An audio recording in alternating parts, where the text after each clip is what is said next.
জান্নাতে প্রবেশকারী সর্বশেষ ব্যক্তি। কিছু লোক আছে এমন যাদের জীবনে পাপও আছে আবার পুণ্যও আছে। তারা পাপের কারণে জাহান্নামে যাবে, তবে নেক আমলের কারণে শাস্তি শেষে জান্নাতে প্রবেশের সুযোগ পাবে।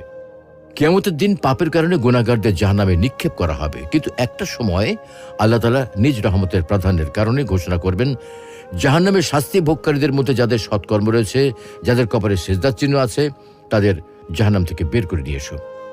আল্লাহ রাব্বুল আলামিনের এই আদেশ পাওয়া মাত্র ফেরেশতাগণ কিছু মানুষকে জাহান্নাম থেকে বের করে নিয়ে আসবেন, তাদের এক বিশেষ প্রকারের পানি দ্বারা গোসল করাবেন। আর এই সর্বশেষ ব্যক্তিটি হামাগুড়ি দিয়ে জাহান্নাম থেকে উঠে এসে একটা সুন্দর গাছ দেখতে পাবে। তখন সে ওই গাছটার ছায়ায় বসতে চাইবে, সেখানে একটু পানি পান করতে চাইবে, বলবে এর বেশি কিছু আর চাইব না। একটু পর আরেকটা গাছ দেখবে, সেটা হচ্ছে আর একটু সুন্দর, তখন ওটা ছায়ায় বসতে চাইবে, বলবে শুধু ওইটুকুই চাই, আর কিছু লাগবে না। কিছুক্ষণ পরে আরো একটা গাছ দেখবে,